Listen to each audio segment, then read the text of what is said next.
Hello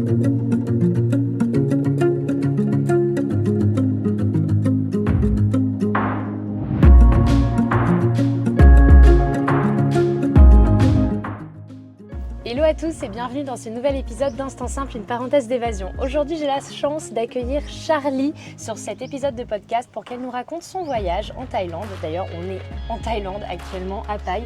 Allez, je vous en dis pas plus et je vous laisse avec la suite.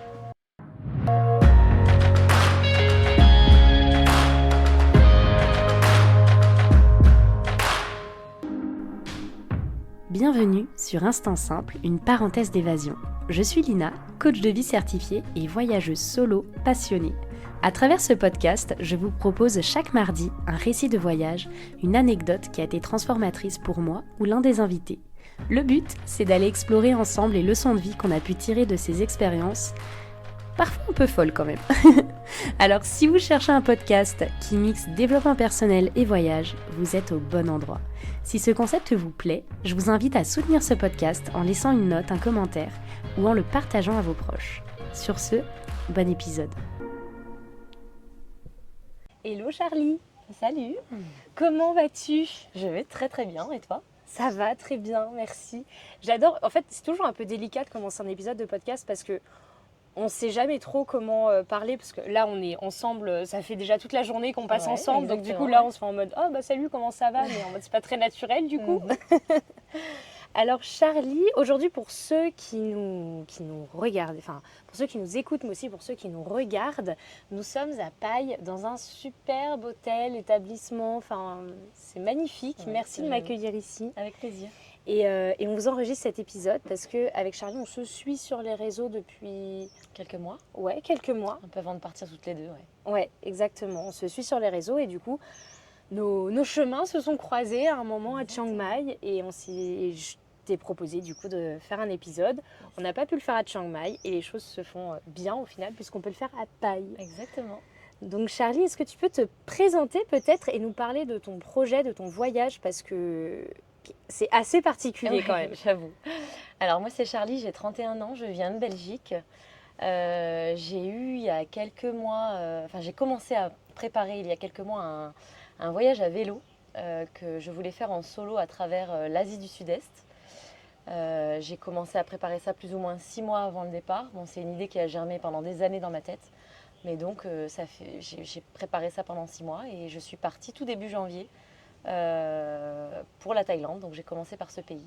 Ok, Voilà. incroyable. Et l'itinéraire du coup c'est quoi?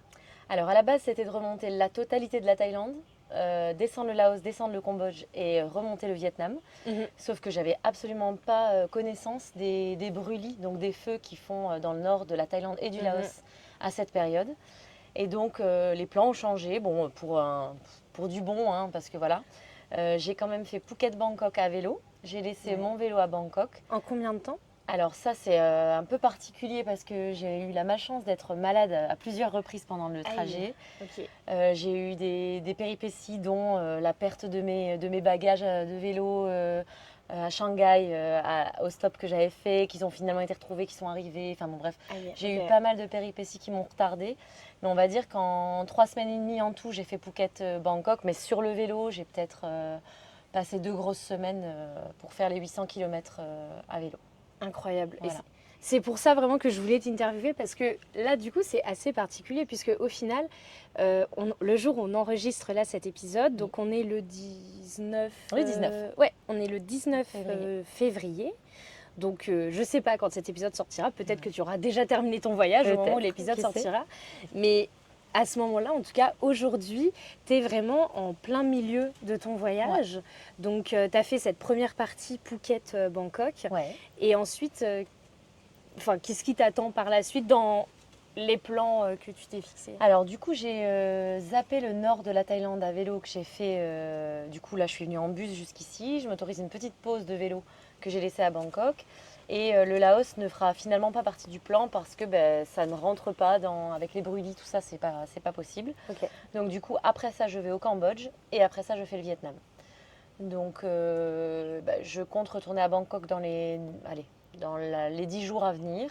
et de recommencer alors avec mon vélo Rudolf, parce qu'il a un prénom, mon vélo. Rudolf. Rudolf, comme le renne du Père Noël qui guide tout le monde bien. avec son nez rouge. D'ailleurs, j'ai toujours pas trouvé le nez rouge du Père Noël.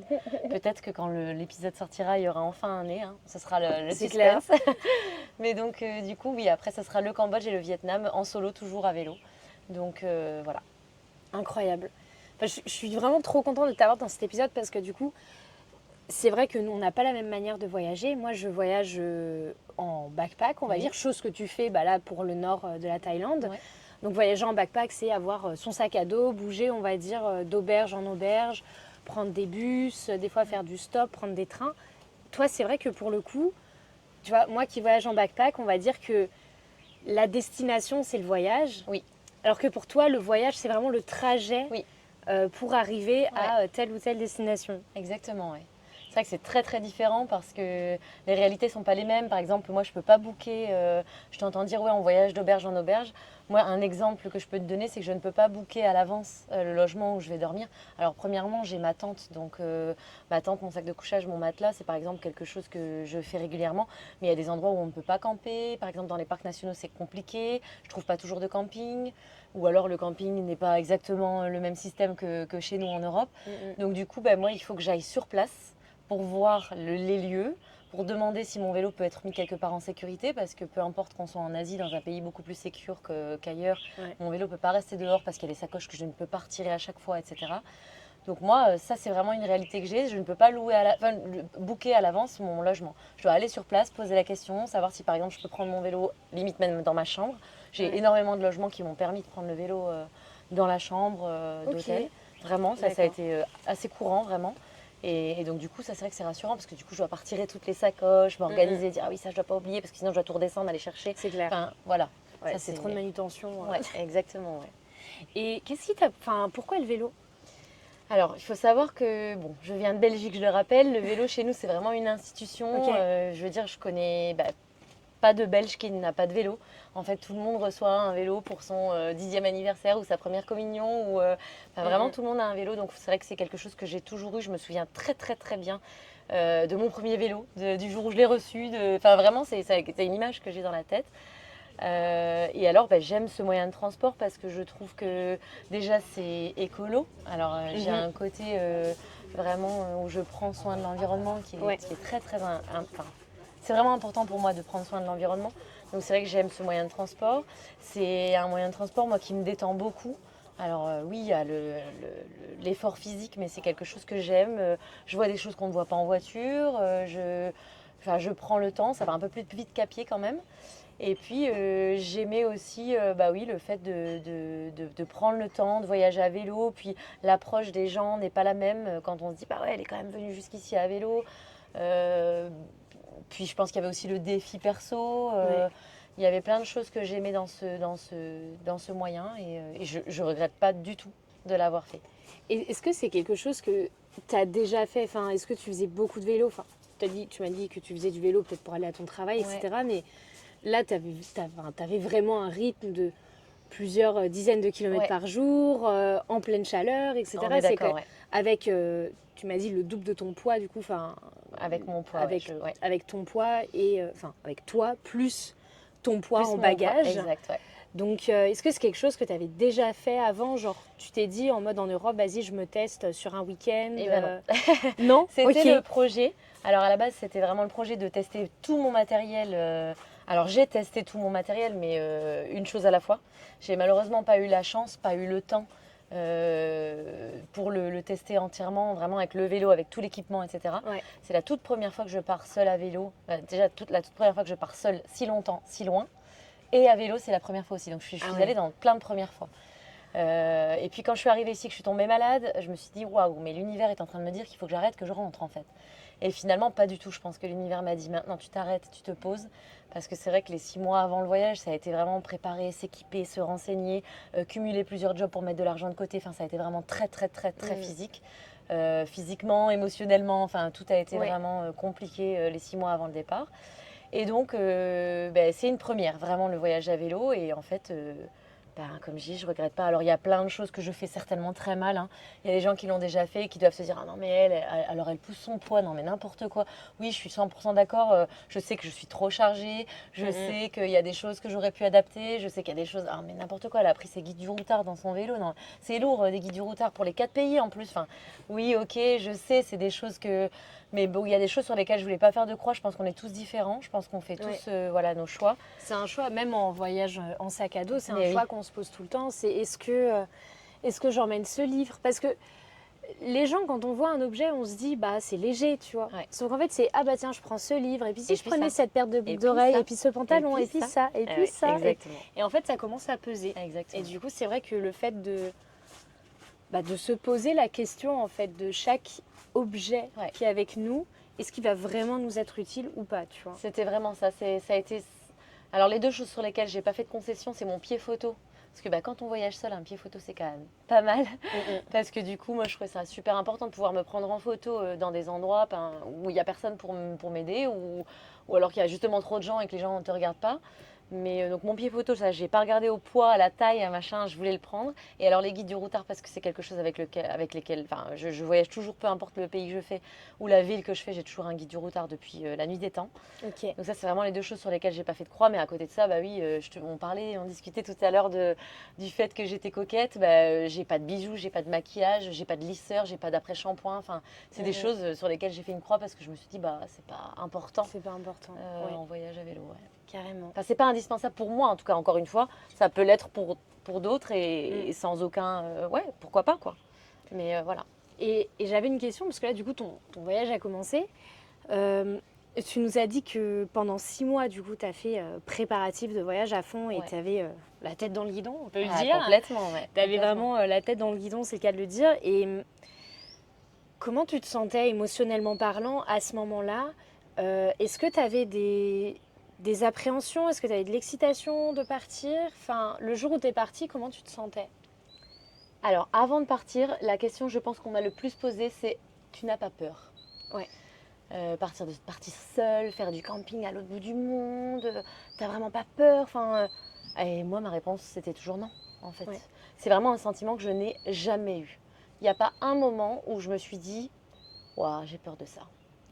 Et pourtant, je pense avoir vraiment envisagé énormément de choses. Alors pas tout, hein, parce qu'on n'envisage jamais tout. Jamais tout.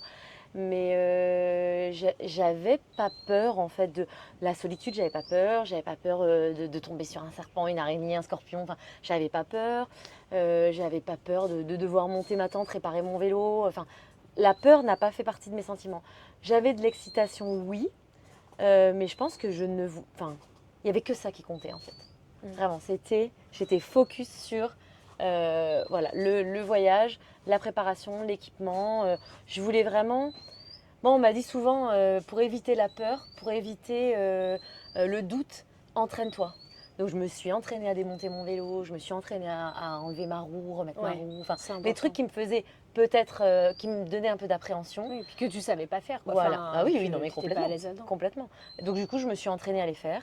Et je suis partie, forcément la chose qui m'a fait le plus mal, je pense, c'est dire au revoir à mes proches parce que je suis très famille, je suis très, très amie, enfin, j'ai des gens de qui je suis très très proche et quand je parle d'eux là maintenant, je me dis, ça fait 6 semaines que je les ai pas vus, ça me fait vraiment drôle. Maintenant, à part ça, j'ai pas eu de sentiment particulier avant de partir, à part j'avais hâte. T'avais hâte, trop bien. Vraiment, ouais.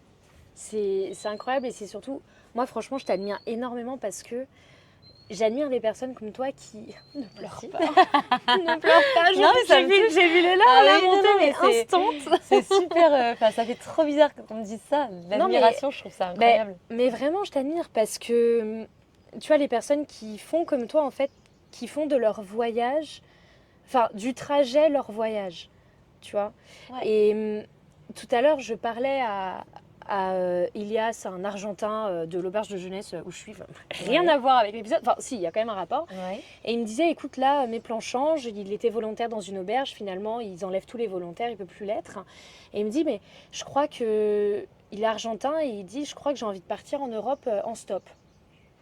Et donc, et là en fait, il est vraiment dans ce moment où, dans 2 jours, je dois partir de l'auberge, mais Bah en fait, et ce matin, il m'a demandé, il est venu me dire, il me dit, écoute Lina, je vois que tu voyages beaucoup et tout.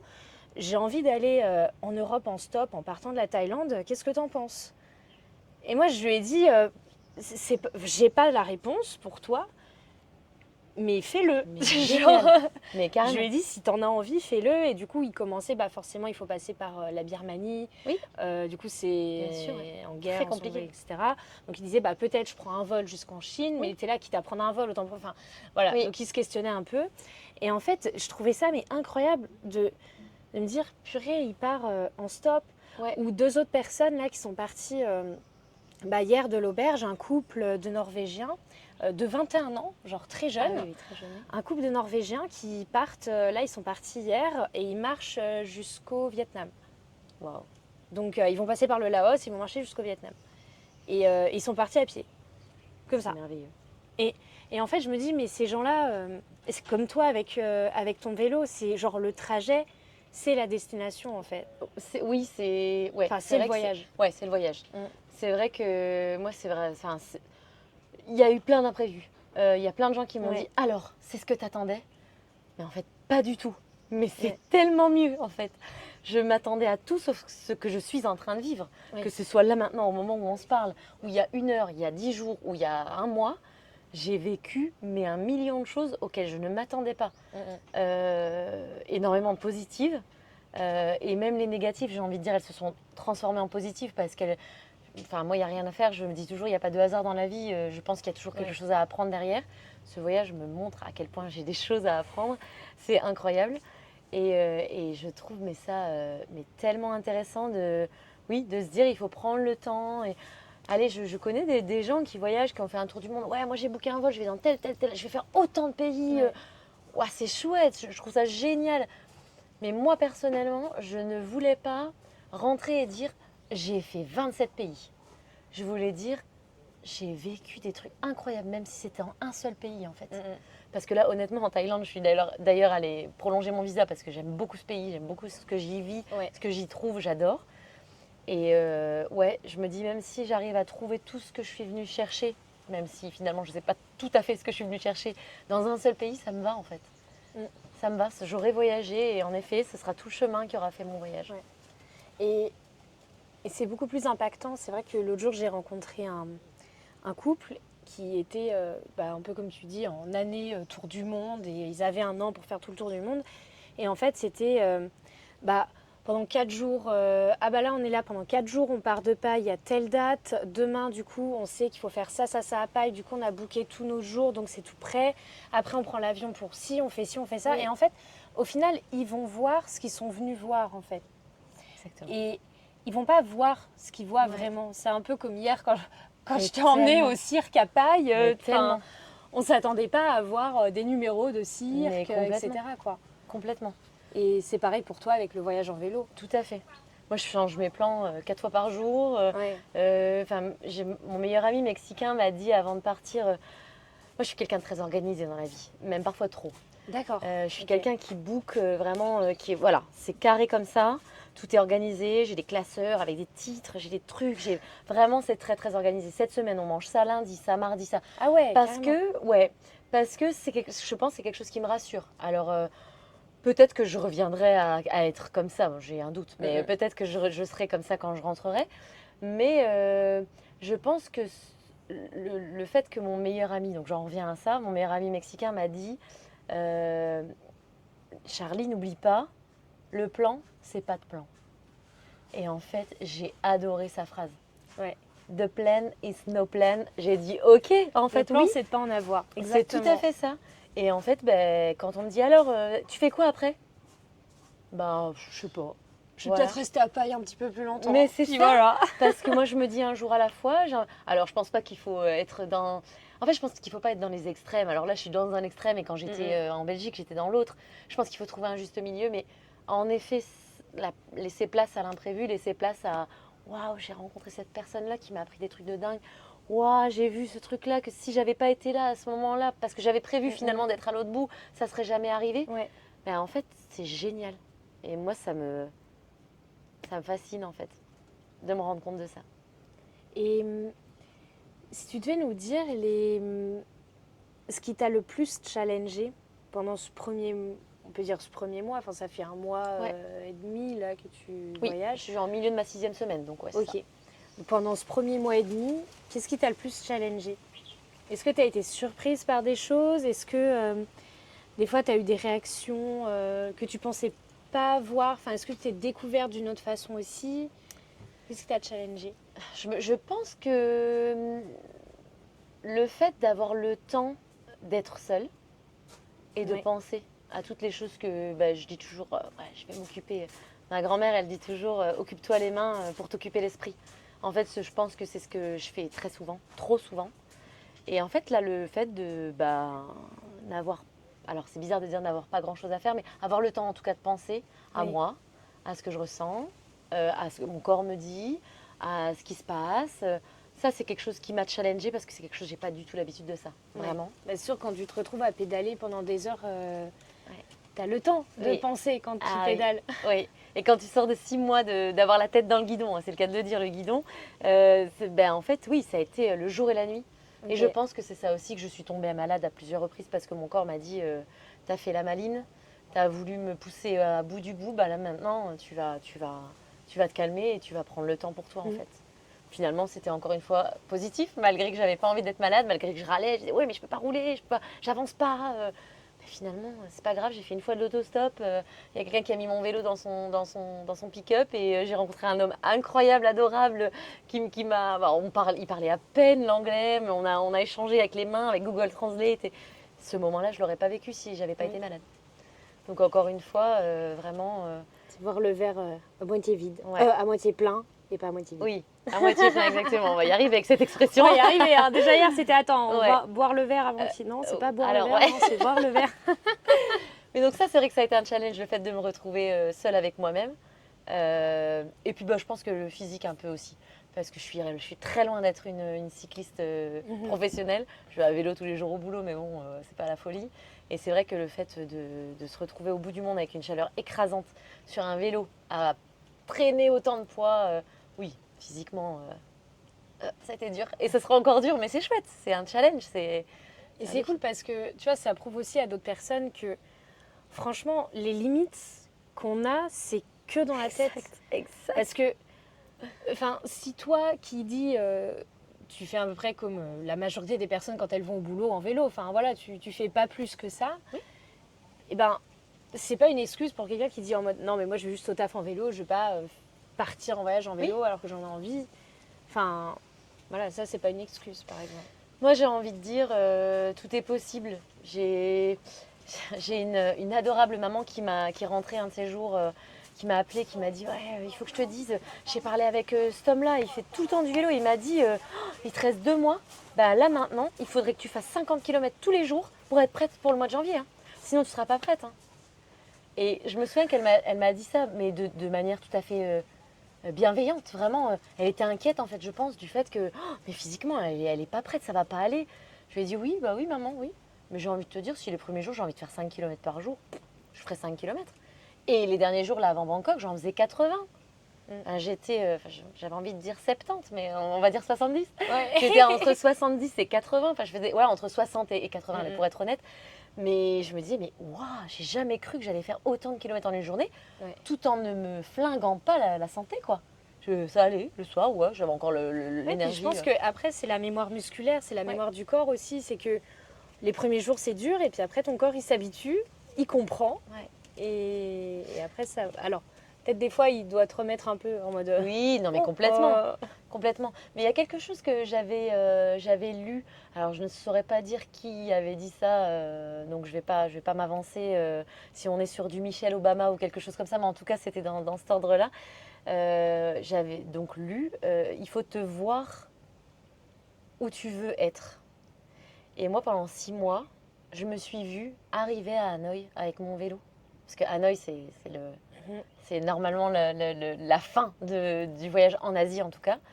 Et je me vois, en fait, y arriver. Je me vois y arriver sur mon vélo. Là, j'ai les images en tête. Et il y a des gens qui disent comme ça, moi, je me suis vue finir un marathon. Je me suis vue réussir, avoir ce poste au boulot. Je me suis vue... Et en fait, je pense que quand on Visualise. Quand on visualise, c'est déjà beaucoup. Alors, je dis pas que ça fait tout, mais ça fait beaucoup. C'est clair. Ouais. Donc moi, je me vois y arriver. Trop bien. Ouais. J'ai hâte de suivre. En tout cas, si on veut, la petite aparté, mais si on veut suivre tes histoires, est-ce que tu as. Donc, tu es sur Insta, c'est ça? Ouais, je suis uniquement sur Insta pour l'instant. Donc, c'est sur le compte Charlie, donc CHAA.RLIE. On m'a beaucoup demandé si je me mettrais pas sur YouTube ou des choses comme ça.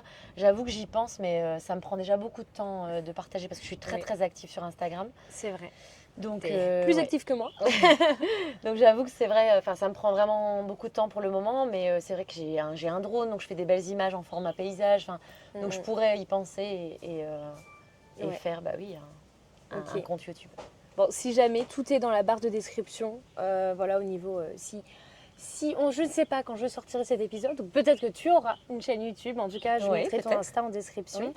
Et si on revient et qu'on se replonge dans ton voyage en vélo, est-ce que tu peux nous raconter peut-être 2-3 petites anecdotes? Est-ce que, tiens, la question que beaucoup de personnes peuvent se poser, la question que tes proches se posaient aussi, en mode non mais t'as pas peur? Est-ce que tu as eu peur à un moment pendant ce mois et demi? Oui, ouais, j'ai eu peur. Parce qu'il y a quelque chose que je n'avais pas du tout envisagé. Donc je disais tout à l'heure, pour appréhender mes peurs, pour exercer mes appréhensions, je m'entraînais. Et il y a quelque chose que je n'ai pas du tout appréhendé, c'était les chiens. Alors les chiens en Thaïlande, il y en a énormément. Et je n'ai pas peur des chiens. J'ai toujours grandi avec des chiens, malgré que je me sois fait attaquer par un chien quand j'étais gamine. J'ai vraiment pas peur des chiens. Je vis avec des animaux depuis vraiment petite. Chez mon papa, chez ma maman, chez mes grands-parents, paternels, maternels. Enfin, vraiment, il y a des chiens partout dans la famille. Et sauf que quand je suis arrivée en Thaïlande, je me suis rendu compte que les chiens domestiques, pour le coup, qui sont quand même très fréquents, surtout dans les villages reculés de Thaïlande, sont très protecteurs de leur propriété. Et autant ils ne réagissent pas au bruit horrible d'un camion, d'une moto, d'une bicyclette, d'un scooter, autant ils détestent les gens à pied, qui courent par exemple, ou les vélos. D'accord. Je pense qu'ils ont peur du mouvement. Alors moi, du mouvement qui roule, quand je roule, j'ai entendu des coureurs qui m'ont dit « Ah ouais, non, mais moi je suis passée à côté des chiens, ils m'ont couru après. » Mais on n'est pas à côté des chiens qui défendent juste et qui te font partir. On est avec des chiens qui te mordent la sacoche de vélo, qui sont à quelques centimètres de ton mollet. Voilà, j'adore les chiens, mais pour le coup... Et dans ces cas-là, tu fais quoi du coup? Parce que alors moi, si ça m'arrive, je serai en mode... J'ai expérimenté pas mal de choses. J'ai pas du tout envie de faire mal à ces animaux. Il y en a qui m'ont dit ouais, prends un bâton, tape. Alors oui, d'accord, j'avoue que si le chien il va me mordre la cheville ou le mollet, je pense que c'est lui ou moi. J'avoue peut-être que j'aurai une réaction. Mais bon, j'ai pas du tout envie de leur faire mal. Donc maintenant, ce que je fais, c'est que dès que j'entends aboyer, je me mets debout sur les pédales pour aller très vite. Vraiment pour venir mettre... tu te mets debout sur le vélo. Oui, voilà, en danseuse comme on dit. Voilà. Okay. Donc direct pour venir prendre de la vitesse. Après, je me retourne pour voir où il est, ou où ils sont, parce que souvent ils sont plusieurs. C'est ça qui fait le plus peur d'ailleurs. Et ils te courent après? Ils me courent après, littéralement. Mais sur longtemps, vraiment longtemps. C'est pas comme s'ils couraient... Alors je passe devant leur maison, ok, mais je suis déjà à plusieurs mètres de leur maison. Et là, ils sortent de leur maison, souvent ils courent très très vite. Enfin, c'est quand même des chiens qui sont super fit. Hein. On n'est pas sur des chiens comme en Europe où on leur donne trop de croquettes. C'est pas un petit Yorkshire qui... Ah non, on est sur des bons chiens bien sportifs. Donc ils me coursent et ils veulent me niaquer. Enfin, je ne sais pas l'expliquer autrement. C'est ça. Il y en a un qui a réussi à choper ma sacoche de vélo. Celui-là, je ne l'avais pas vu, pas entendu arriver. Il arrivait très très sans aboyer en fait. Et c'est au moment où il était vraiment juste à côté de moi qu'il a commencé à aboyer. Et alors j'essaie d'aboyer un peu plus fort qu'eux. C'est compliqué, mais parce qu'en fait ils doivent avoir peur. C'est parce qu'ils ont peur que tu t'aboies dessus. Bien sûr. C'est qu'ils veulent se défendre parce qu'ils se sentent pas attaqués, mais genre qu'on rentre dans leur propriété, quoi. Par contre, les chiens errants, alors sauf s'ils sont embarqués par des chiens domestiques. Si c'est possible qu'il y a des chiens domestiques à droite à gauche et hop, ils en embarquent un parce qu'ils aboient tous et ils courent tous. Ah tiens, je vais courir avec eux. Mais les chiens, sinon les chiens errants, ils sont couchés au milieu de la route, ils lèvent leur tête à peine, ils me regardent passer, ils se disent ouais, ok, allez, je me rendors, vraiment. Alors qu'on aurait pu croire que c'est justement ces chiens-là qui sont mauvais, quoi. Ça, c'est, j'ai envie de dire, la seule chose qui m'a vraiment fait peur. Ouais, c'est la seule chose qui me fait peur depuis le début de mon voyage. Parce qu'en fait, je connais les risques, enfin... Si le chien est malade, il te blesse, puis il te blesse qu'il est pas malade, mais que tu chopes une infection. Enfin, moi, j'ai pas envie d'arrêter mon voyage pour une morsure de chien, quoi. Enfin, bon, après, il y a quand même des hôpitaux. Oui. C'est assez. Ouais. Je peux te dire que j'ai été dans des endroits très reculés et Ouais. là, j'aurais pas aimé me faire mordre par un chien. Et à part ça, c'est tout. Enfin, c'est tout. Au niveau des peurs, hein, oui, après des anecdotes, bah oui, j'en ai. Il y a une fois où je ne trouvais pas où dormir, il n'y avait pas d'hôtel dans l'endroit où j'étais, c'était vraiment pas d'hôtel, pas de guest house, j'étais au milieu de la jungle, je sais pas d'autre mot. La route n'avait fait que, enfin, ça faisait que ça. J'avais fait une bonne 60aine de kilomètres, mais avec des comme ça, au bout d'un moment, j'étais morte. Et pas de magasin, pas d'auberge, pas d'hôtel, pas de camping. Donc moi, ce que je faisais, et c'était que des espaces privés en fait. C'était ok, on était au milieu de la jungle du village, mais en fait chacun avait son espace vraiment privé. Donc moi, j'allais de maison en maison quand il n'y avait pas de chiens, parce que cette fois-là, il y a eu beaucoup de chiens, pour demander est-ce que vous avez un petit espace pour que je puisse poser ma tente, je vous dérange pas. Le soleil se couche, je me mets dans ma tente. Demain matin, dès que le soleil est levé, je remballe la tente, je m'en vais. C'est juste pour dire de passer la nuit, quoi. Et j'ai eu beaucoup de noms. Alors, les gens ne parlaient pas du tout anglais, donc pareil, Google Translate, les gestes. Je suis toute seule, femme, tante, enfin voilà. Et j'ai eu, au bout d'un long moment, là, je me suis dit, waouh, le soleil se couche, je vais rien trouver. Mais sauf que rouler dans le noir, c'est. Surtout que là, vraiment, il n'y avait même pas de lumière de ville. Enfin, c'était vraiment, vraiment très reculé. Ah oui. Et là, un couple m'a dit, bah, la maison d'en face est abandonnée. Vous pouvez vous mettre sous le porche. Vous pouvez mettre la tente là. Et j'étais ravie. Bon, après, quand je suis arrivée, j'ai vu il y avait des cadavres de serpents, mais il y en avait au moins 15 autour de moi. J'en ai jamais vu autant. Je me suis dit, ah ouais, t'es sûre que tu vas dormir là? Bah, t'as pas le choix, ma grande. Ce sera comme ça cette nuit. Et ouais, j'ai monté la tente là. J'avais quelques biscuits, des petites conneries à manger. Et je me suis vite couchée, je me suis vite réveillée aussi, je suis vite partie parce que j'ai entendu des bruits pendant la nuit, je préfère même pas savoir ce que c'était. Wow, Voilà, incroyable.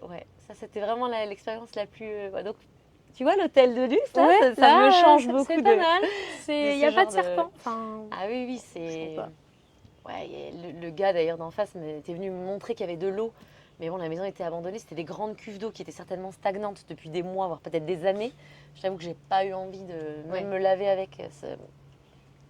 Bon, j'avais quelques lingettes, c'était très bien. Ouais. Genre, on Donc, s'en voilà. passera, merci Oui, pour bien. cette fois, ouais, voilà. Donc, Et est-ce que c'est pas trop stressant justement? Je sais que pour beaucoup de personnes, moi je suis un peu comme ça en voyage. Enfin, je suis un peu comme toi en voyage. Par exemple, quand t'es avec JJ, donc le gars que j'ai rencontré, on a fait notre road trip en scooter, on savait pas où on allait dormir. Et le fait de pas avoir, tu sais, le fait que ce soit genre 10 heures, puis qu'on sait pas où on dort ce soir, Ouais. à aucun moment on était stressé par ça en fait. Mais je sais qu'il y a beaucoup de personnes pour qui c'est facteur de stress en fait, de pas contrôler où est-ce qu'on dort ce soir. Parce que c'est vrai que là, on s'adresse quand même aux besoins primaires, genre avoir un toit au-dessus de la tête. Et du coup, est-ce que tu aurais un conseil, toi, à donner à ces personnes qui seraient peut-être trop stressées par l'inconnu, en fait, par le fait de ne pas avoir de plan et d'accepter qu'à 10 heures, bah, tu ne saches pas où tu dormes ce soir ou à 18 heures. Ça dépend encore une fois de la manière dont tu voyages. Moi, je sais que à vélo, j'ai une façon de fonctionner qui fait que, ok, le soleil se couche vers 18h30, vers 16h, je dois commencer à vraiment me poser la question de comment allez, où tu vas dormir. C'est vraiment important à 16h commencer à le savoir. Quand le soleil se couche à 18h30. Je sais que j'ai une maman qui voyage seule en van aménagé. Pareil, elle me dit, je regarde à quelle heure le soleil se couche. Bon, à cette heure-là, je vais commencer à regarder parce que c'est pas toujours facile de trouver un spot où tu puisses poser ta tente, poser ton van, etc. J'ai aussi fait une fois la Suède, les lacs suédois en totale autonomie en canoë. Incroyable. Donc en fait, on était avec notre tente, notre bidon de bouffe et notre canoë. Et alors on a été lâchés dans les lacs et débrouillez-vous. Bah pareil, quand tu sais que le soleil se couche, tu te dis plus ou moins 2 heures avant, tu dois quand même savoir plus ou moins où tu loges. Surtout quand tu es dans un endroit où il peut ne pas y avoir de lumière de ville, où tu peux être vraiment éloigné de tout. Maintenant, pareil, alors si tu vas en ville où tu es sûr qu'il y a des auberges dans tous les coins, je sais qu'il y a des voyages par exemple comme Bali, je sais qu'il y a beaucoup plus de logements que de demandes. Donc j'étais pas du tout stressée de pas savoir où, à 16h de pas savoir où je dormais le soir, quoi. Donc de conseils, non, c'est vraiment adapté à ton voyage et pareil, de te rassurer toi. Si toi, ça ne te rassure pas de ne pas savoir où tu dors ce soir, alors book un truc. Faut pas que ça te bouffe la tête alors que tu pourrais profiter d'autre chose. Moi, je pense qu'on doit tous s'adapter à notre truc. Moi, mon truc, c'est de me dire plus ou moins 2h, 2h30 avant le coucher du soleil, c'est de savoir où je pose ma tente. Parce que je sais que ma tente, ça prend du temps à l'ouvrir, à la poser, gonfler mon matelas, enfin vraiment apprendre les marques, manger, si je dois me faire à manger en plus, donc je dois faire mon petit truc, faire chauffer mon eau, etc. Donc juste adapter à ton voyage et ne surtout pas t'obliger à faire des choses, t'obliger à te mettre un stress, si finalement tu peux le régler toi, dans ton voyage, de ta manière, et de te mettre peut-être des challenges sur d'autres choses. C'est clair. Ça fait déjà un petit moment qu'on papote là. Merci en tout cas pour tes conseils. Avec plaisir. Est-ce que, parce qu'il faut trouver, je suis nulle pour clôturer les épisodes, mais qu'est-ce qu'on pourrait te souhaiter pour la suite de ton voyage? Waouh, me souhaiter. J'ai envie de dire, c'est pas moi qu'il faut souhaiter des choses.